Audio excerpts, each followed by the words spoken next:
We go to City Hall.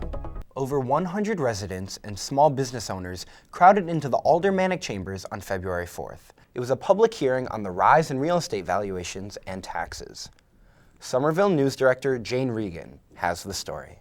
Many residents, especially seniors, have been up in arms since they got their property tax bills.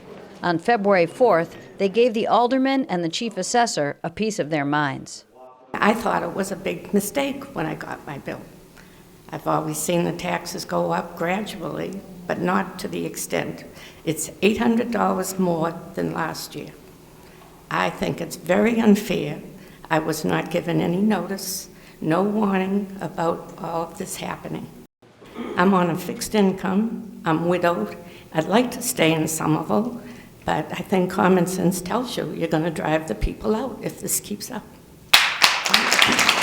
Edna Murphy was not the only one to criticize the city. So maybe in fact we do need to raise more money, and maybe we need a plan for how we're going to do that, but suddenly springing it on people, on our businesses who are part of our community, on our neighbors, on ourselves, isn't a good recipe for how to run a city or our lives or a community.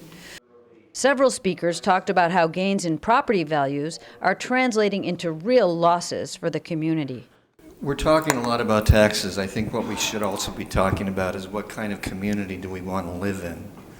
Do we want a community in which there is a rich network of relationships, in which there's diversity of age and income and race, and people look out for each other and people know each other, people know each other's names? Or do we want to live in a community in which there are a lot of high earners who work elsewhere, who don't participate in this community, who don't know each other, and who live here a few years and then move on?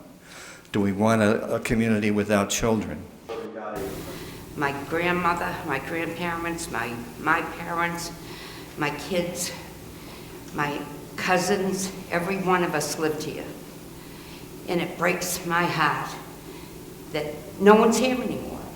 Mayor Joseph Curtatone also showed up.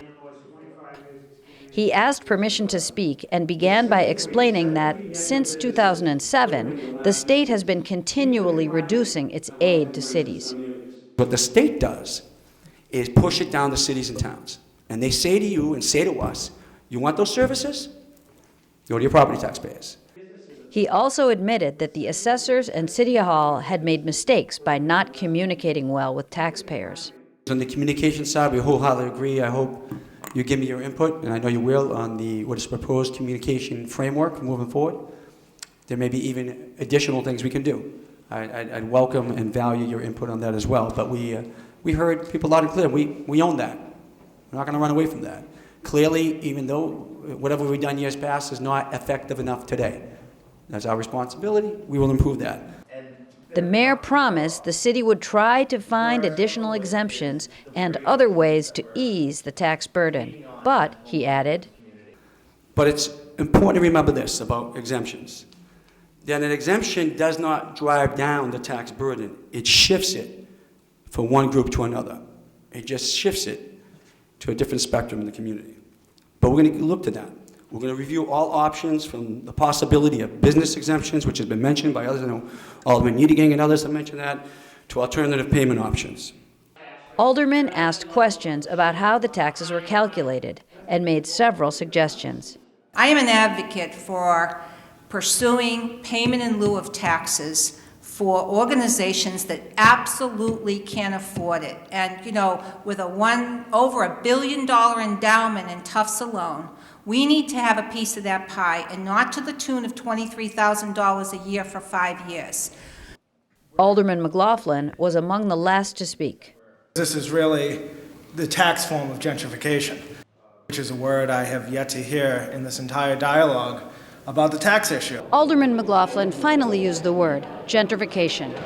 Tonight, the board and City Hall came face to face with some of its possible victims. Several aldermen and the mayor offered ideas for relief, but will they be enough? And will they save the community and the neighborhoods that so many speakers tonight said they fear are disappearing? Reporting for Somerville Neighborhood News, I'm Jane Regan. That story only gave us a taste of that hearing. It was 3 hours long. Viewers who want to watch the entire hearing can catch it on City Cable, if you have cable. It's on Channel 22 if you have Comcast, and 13 if you have RCN. Check their website to see when it will be running.